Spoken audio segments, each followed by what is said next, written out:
জয় শ্রীকৃষ্ণ। রাধে রাধে। বন্ধুরা, মহাশিবরাত্রির আগে এই বিজয়া একাদশীর মাহাত্ম্য অনেক অনেক গুণ বেশি। শাস্ত্র বলছে যে এই একাদশী পালন করলে যেমন ভগবান শ্রীকৃষ্ণ এবং মা লক্ষ্মীর আশীর্বাদ প্রাপ্ত হয়, তেমনি মহাদেবও অত্যন্তই প্রসন্ন হন। মানা হয় যে এই দিনে যারা এই একাদশী পালন করে শিবরাত্রি ব্রত রাখেন, তাদের জীবনের সকল দুঃখ দারিদ্রতা ভগবান হরণ করে নেন। এবং এই দিনে যারা এই সামান্য কিছু কার্য করে, তাদের বাড়িতে অর্থ, সুখ, শান্তি, সৌভাগ্যে মা ভরিয়ে দেন।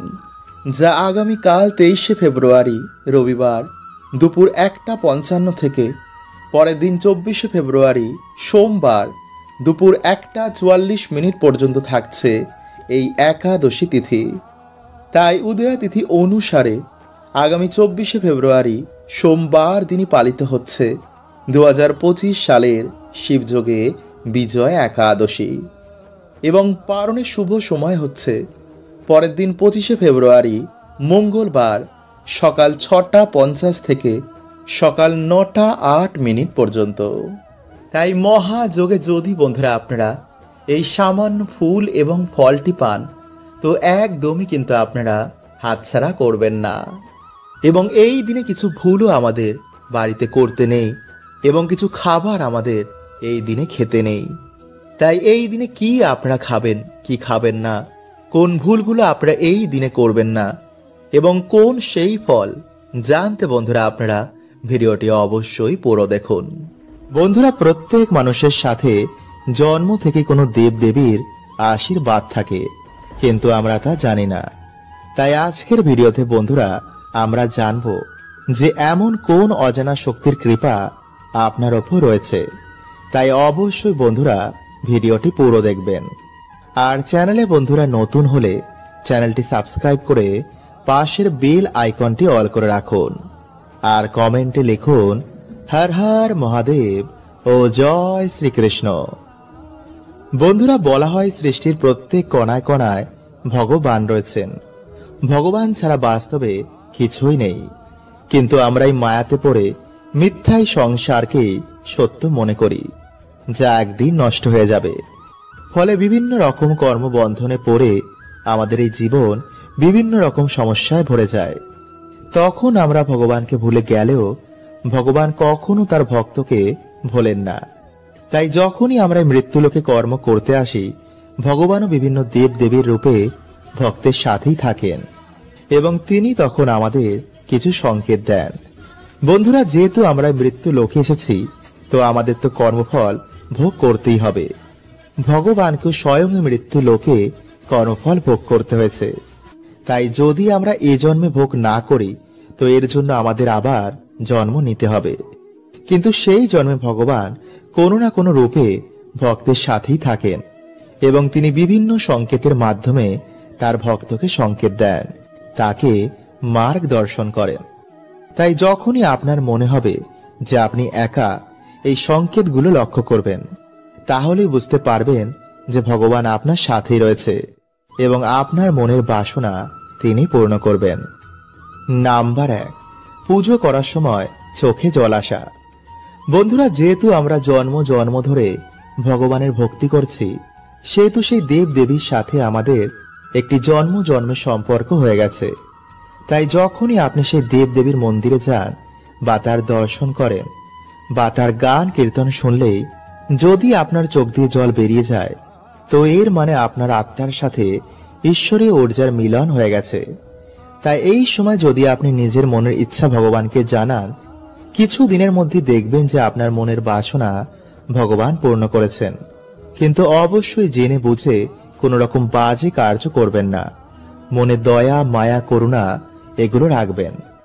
নাম্বার 2, প্রদীপের আলো বেড়ে যাওয়া। বন্ধুরা, আগুন হলো পঞ্চতত্ত্বের মধ্যে একটি, তাই এর মধ্যে ভগবান শিবের বাস। তাই পুজো করার সময় যদি প্রদীপের আলো হঠাৎ করেই বেড়ে যায়, তো এর মানে আপনার জীবনে এবার খুশির দিন আসবে। নাম্বার 3, যদি হঠাৎই পুজো করার সময় আপনার শরীরে শিহরণ দিয়ে ওঠে, আপনার লোম সব দাঁড়িয়ে যায়, তো ভাববেন আপনার আশেপাশে কোনো দেব দেবী রয়েছেন। নাম্বার 4, যদি কোনো ঠাকুরের মূর্তি বা ফটো দেখার সময় আপনার এমন মনে হয় যে আপনাকে দেখে ভগবান হাসছেন বা আপনাকেই দেখছেন, তো এর মানে ভগবান আপনার ওপর খুবই প্রসন্ন। এছাড়া বন্ধুরা, যদি আপনার স্বপ্নে দেব দেবী আসেন, তো আপনি খুবই ভাগ্যবান। বন্ধুরা, শাস্ত্রে অনুসার প্রত্যেক মানুষের অন্তত একদিন ব্রহ্ম মুহূর্তে ওঠা দরকার। তাই যদি আপনার ঘুম ভোর 3টে থেকে 5টার মধ্যেই ভেঙে যায়, তো ভগবান নিজে আপনাকে সংকেত দিচ্ছেন যে আপনার ব্রহ্ম মুহূর্তে ঘুম থেকে ওঠা দরকার। তাই ধীরে ধীরে বন্ধুরা আপনারা এর অভ্যেস করুন, কারণ এই ব্রহ্ম মুহূর্তেই বন্ধুরা আমাদের এই ব্রহ্মাণ্ডের সূচনা হয়। ফলে সেই সময় আমাদের পৃথিবীতে বহু দেবী দেবতার আগমন হয়। এছাড়াও বন্ধুরা বায়ুমণ্ডলে এই সময় কসমিক এনার্জির বৃষ্টি হয়। তাই যে ব্যক্তি রোজ এই সময় ঘুম থেকে ওঠে, তার শরীর ও মন সর্বদাই সুস্থ থাকে। ফলে এমন ব্যক্তি জীবনে তাড়াতাড়ি উন্নতি করে। যে বাড়িতে প্রত্যেক দিন ব্রহ্ম মুহূর্তে ভগবানের পুজো আরাধনা করা হয়, সেই বাড়িতে সাক্ষাৎ মা লক্ষ্মী নিবাস করেন। নাম্বার 2, ঘুম থেকে উঠেই যে ব্যক্তি নিজের হাতকে এইভাবে দেখে, হাতের ওপরের ভাগে মা লক্ষ্মী, হাতের মাঝখানের ভাগে মা সরস্বতী এবং হাতের নিচের ভাগে ভগবান শ্রীকৃষ্ণকে স্মরণ করে সে তার জীবন শুরু করে, তো জীবনে মা লক্ষ্মী, মা সরস্বতী ও ভগবান শ্রীকৃষ্ণের কৃপায় তার সব কাজেই সফলতা প্রাপ্ত হয়। মা লক্ষ্মীর কৃপায় সে ধন সম্পত্তি প্রাপ্ত করে, মা সরস্বতীর কৃপায় সে বিদ্যা বুদ্ধি প্রাপ্ত করে, আর ভগবান শ্রীকৃষ্ণের কৃপায় সে সব দুঃখ থেকে মুক্তি পেয়ে যায়। নাম্বার 3, ঘুম থেকে উঠেই মাটিতে পা দেওয়ার আগে আমাদের ভূমাতার কাছে এর জন্য ক্ষমা চাওয়া উচিত। ভূমাতাকে বলা উচিত, হে বিষ্ণু পত্নী, আমাদের এই কার্যের জন্য মাতা তুমি আমাদের ক্ষমা করে দিও এবং সকল দুর্ঘটনা থেকে মাতা তুমি আমাদের রক্ষা করো। হে মাতা, এই ধরাধামে আমাদের স্থান দেওয়ার জন্য তোমাকে অনেক অনেক ধন্যবাদ। আমরা জেনে না জেনে এই প্রকৃতির ওপর নানা রকম অত্যাচার করি, তাই সকল কার্যের জন্য মা তোমার কাছে ক্ষমা চাইছি। এরপরেই বন্ধুরা আপনারা আপনাদের জীবন শুরু করুন। নাম্বার 4, যারা সকালে ঘুম থেকে উঠেই ঈশ্বরের নাম ও জপ করেন, তারা অবশ্যই কোমর অবধি ধুয়ে ভালো করে মুখ হাত পা ধুয়ে তারপরে ঈশ্বরের সামনে বসে শঙ্খ, ঘণ্টা, প্রদীপ, কাসর এই শুভ জিনিসের দর্শন করার পর ঈশ্বরের কাছে বসে আপনারা ঈশ্বরের নাম চিন্তন করুন।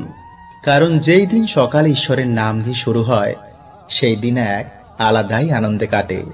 তাই এরপর মা বাবা, গুরুদেব ও সূর্য নারায়ণ দেবকে প্রণাম করে আপনি নিজের কার্যে যান। যে ব্যক্তি প্রত্যেক দিন এগুলি পালন করে, তার জীবনের সমস্ত প্রকারের দোষ বাধা এগুলিতে নাশ হয়ে যায়। ফলে সকল কাজেই সেই ব্যক্তি সফলতা প্রাপ্ত করে।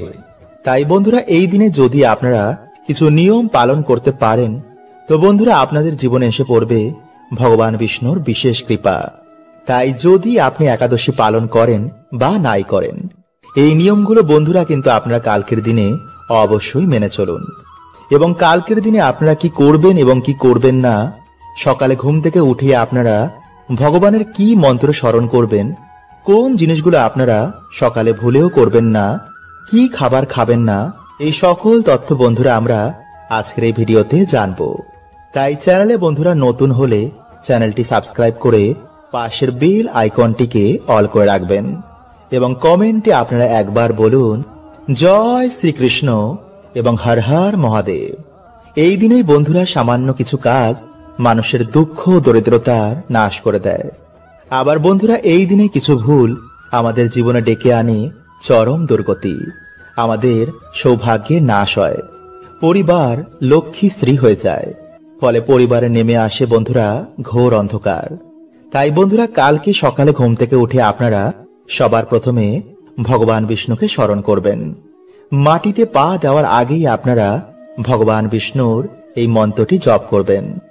আর সেই মন্ত্রটি হলো ওম নমো ব্রহ্মণ্য দেবায় গো ব্রাহ্মণ হিতায় চ জগদ্ধিতায় শ্রীকৃষ্ণায় গোবিন্দায় নমো নমঃ। বন্ধুরা, যদি আপনারা কালকের দিনে সকালে মন্ত্রটি জপ করতে না পারেন, তো বন্ধুরা স্নান করে এসে আপনারা অবশ্যই এই মন্ত্রটি জপ করুন। এবং সকালে ঘুম থেকে উঠে আপনারা কোন জিনিসগুলো কালকে দেখবেন না, চলুন আমরা জেনে নিই। বন্ধুরা, সকালে ঘুম থেকে উঠেই আপনারা কোনো কিছু দর্শনের আগে ভগবানের দর্শন করুন। ঘুম থেকে উঠেই আপনারা ফাঁকা কলসি দেখবেন না, ঝগড়া ঝামেলা বা অশ্লীল কিছু দেখবেন না। এই দিন আপনারা যতটা পারবেন এই সব থেকে দূরে থাকুন। সকালে রান্নাঘরে প্রবেশ করার আগে, হাঁড়ি বা ফাঁকা পাত্র দেখার আগে ভগবানকে স্মরণ করে তারপর দর্শন করুন। ঘুম থেকে উঠেই বন্ধুরা কারোর ছায়া বা আয়না দেখবেন না। বন্ধুরা, একাদশীতে আপনারা শরীরে বা মাথায় তেল, শ্যাম্পু, সাবান এগুলো দেবেন না। চুল, দাড়ি, নখ এগুলো কাটবেন না। এই দিনে আপনারা যারা মেনে চলতে পারবেন তারা পঞ্চশস্য এই দিন খাবেন না, যেমন ধান জাতীয় খাদ্য, গম জাতীয় খাদ্য, জব জাতীয় খাদ্য, ডাল জাতীয় খাদ্য এবং সর্ষের তেল। কিন্তু যদি বন্ধুরা আপনারা এগুলো মানতে না পারেন, তো আপনারা পেঁয়াজ, রসুন এবং আমিষ এবং মদ্যপান এগুলো করবেন না। শাস্ত্র বলছে যে একাদশীর দিনে এই খাবারটি যারা গ্রহণ করে তারা অত্যন্তই ভাগ্যশালী হয়। এতে মা লক্ষ্মীর বিশেষ কৃপায় মানুষের সকল দুর্ভাগ্য, দরিদ্রতা রাতারাতি নাশ হয়ে যায়। দেখবেন নতুন বছরে আপনারা কেমন সৌভাগ্যে ভরে গেছেন। এবং আজ রাতে বন্ধুরা আপনারা পারলে অবশ্যই একটি 1 টাকার কয়েন এখানে লুকিয়ে রেখে দিন। এতে আপনাদের আর্থিক কষ্ট আর নতুন বছরে থাকবে না। দেখবেন মা লক্ষ্মীর কৃপায় আপনাদের বাড়িতে কেমন ধন ধান্যে ভরে গেছে। তাই মা লক্ষ্মীর কৃপা পেতে আপনারা ভক্তি মনে বন্ধুরা ভিডিওটি অবশ্যই পুরো দেখুন। এবং ভিডিওটি বন্ধুরা আপনারা একটি লাইক করে কমেন্টে হর হর মহাদেব ও জয় শ্রীকৃষ্ণ অবশ্যই লিখুন। নাম্বার 1, বন্ধুরা আজকের দিনে তুলসী মঞ্চে প্রদীপ দেখানো, তুলসী মঞ্চে জল অর্পণ করা, ভগবান বিষ্ণুর মন্ত্র জপ করায় সেই ব্যক্তির বাড়ি থেকে সকল দুর্ভাগ্যের নাশ হয়ে যায়। কারণ বন্ধুরা এই কার্যে আজকের দিনে মা লক্ষ্মী ও ভগবান বিষ্ণু অত্যন্তই প্রসন্ন হন এবং সেই বাড়িতে তিনি বিশেষ কৃপা করেন। কিন্তু যেই বাড়িতে বন্ধুরা আজকের দিনে আমিষ, পেঁয়াজ, রসুন, মদ্যপান, ঝগড়া ঝামেলা, অশান্তি বাড়িতে বেশি করে হয়, সেই বাড়ি থেকে মা লক্ষ্মী গৃহ ত্যাগ করেন। তাই আজকের দিনে বন্ধুরা আপনারা কিন্তু এই ভুলগুলোকে একদম করবেন না। এবং কালকে দ্বাদশীর দিনে বন্ধুরা আপনারা তুলসী পত্র কিন্তু ভুলেও চয়ন করবেন না। আজকের দিনে তোলা তুলসী পত্রই আপনারা কালকে ভগবানকে ভোগে নিবেদন করবেন। নাম্বার 2, তাই বন্ধুরা আপনারা আজকের দিনে সন্ধেবেলায় ভালো করে হাত পা ধুয়ে পারলে একটি সাদা বা হলুদ বস্ত্র পরে আপনারা প্রত্যেক দিন বাড়িতে যেমন সন্ধ্যা আরতি করেন, তুলসী মঞ্চে যেমন ভাবে প্রদীপ দেখান, তেমনি বাড়িতে আপনারা একটি প্রদীপ ধরিয়ে ওম ভগবতে বাসুদেবায় নমঃ এই মন্ত্রটি বলে তুলসী মঞ্চে গিয়ে সেই প্রদীপ দেখিয়ে আপনারা মা তুলসীকে প্রণাম করে মায়ের আশীর্বাদ নেবেন।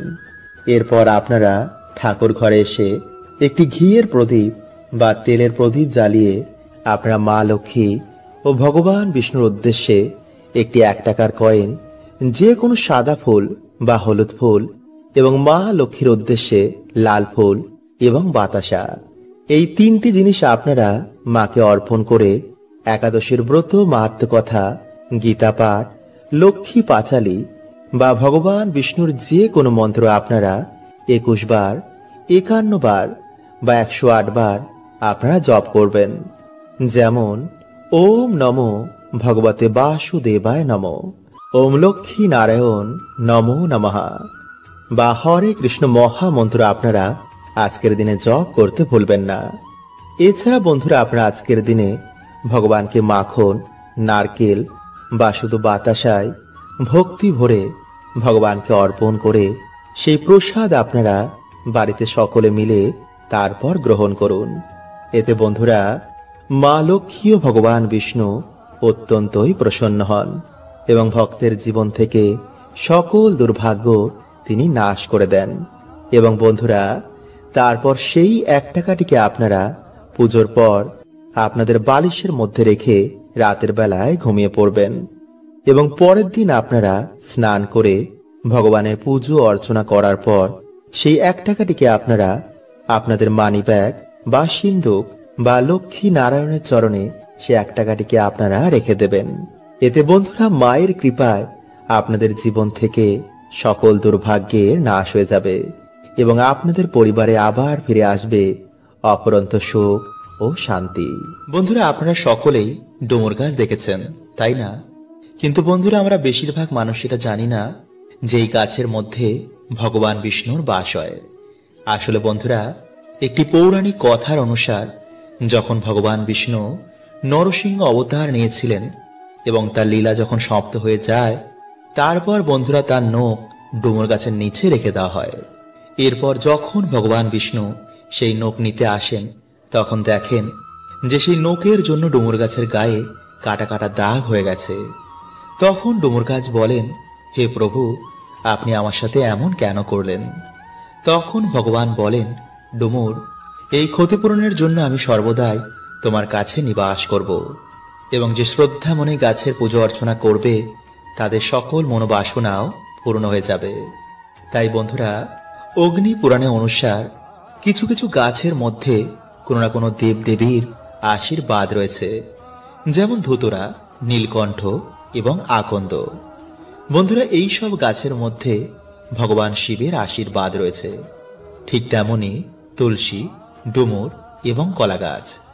বন্ধুরা, এই সমস্ত গাছের মধ্যে ভগবান বিষ্ণুর বাস। এছাড়া বন্ধুরা, কিছু কিছু গাছে আবার নেগেটিভ এনার্জির বাস হয়। তাই এর জন্য বন্ধুরা বলা হয় যে কখনো কোনো গাছের গোড়ায় প্রস্রাব করতে নেই। এতে বন্ধুরা না জেনেই আমরা বাড়িতে দুর্গতি ডেকে আনি। তাই যদি বন্ধুরা আপনারা চ্যানেলে নতুন হন, তো চ্যানেলটি সাবস্ক্রাইব করে পাশের বেল আইকনটিকে অল করে রাখবেন এবং বন্ধুরা ভিডিওটি একটি লাইক করে কমেন্টে আপনারা বলুন, জয় শ্রীকৃষ্ণ, হর হর মহাদেব। তাই চলুন বন্ধুরা, এবার আমরা জেনে নিই সেই টোটকাটির ব্যাপারে। বন্ধুরা, আপনারা দিনের বেলায় একটি ঘটিতে কিছুটা গঙ্গা জল নেবেন এবং একটি ধূপ নেবেন। এরপর বন্ধুরা আপনারা সেই গঙ্গা জল ডুমুর গাছের গোড়ায় ঢেলে দেবেন। এরপর আপনারা এই মন্ত্রটি 3 বার বলবেন। আর সেই মন্ত্রটি হলো বন্ধুরা, ওম ভগবতে বাসুদেবায় নমঃ। এরপর বন্ধুরা আপনারা সেই ধূপ দিয়ে ভগবান বিষ্ণু ভেবে সেই গাছটির পুজো অর্চনা করুন। তারপর আপনারা হাত জোর করে আপনারা যে সমস্যায় রয়েছেন তা ভগবানকে বলুন। বলবেন, হে প্রভু, আমার জীবনে অনেক কষ্ট, তুমি গিয়ে প্রভু আমার বাড়িতে জীবনের সমস্ত দুঃখ কষ্ট হরণ করে নাও এবং তোমার এই গাছের 3টি ডুমুর আমাকে উপহার দাও। এরপর বন্ধুরা আপনারা গাছ থেকে যতটা ডুমুর লাগবে তা আপনারা এনে একটি লাল কাপড়ের মধ্যে বেঁধে যেখানে আপনারা টাকা পয়সা রাখেন সেখানে রেখে দেবেন। একটি ডুমুর আপনারা লাল কাপড়ের মধ্যে বেঁধে আপনাদের যে সদর দরজা রয়েছে সেখানে টানিয়ে দিন। আর একটি ডুমুর আপনারা শোয়ার যে বালিশ রয়েছে তার মধ্যে আপনারা একটি লাল কাপড় বেঁধে রেখে দিন। কিন্তু বন্ধুরা এই বালিশের মধ্যে যেন আর অন্য কেউ না ঘুমায়। যদি বন্ধুরা আপনারা এইভাবে 7 দিন ঘুমাতে পারেন, তো বন্ধুরা আপনারা নিজেরাই দেখবেন যে আপনাদের দুর্ভাগ্য কেমন সৌভাগ্যে পরিণত হয়েছে। কিন্তু বন্ধুরা যদি আপনারা পারেন তো সেই দিন নিরামিষ আহার গ্রহণ করেই এই কাজটি করবেন আর স্নান করে তবেই বন্ধুরা আপনারা কিন্তু এই গাছের গোড়া যাবেন। হরে কৃষ্ণা, ওম নমঃ শিবায়।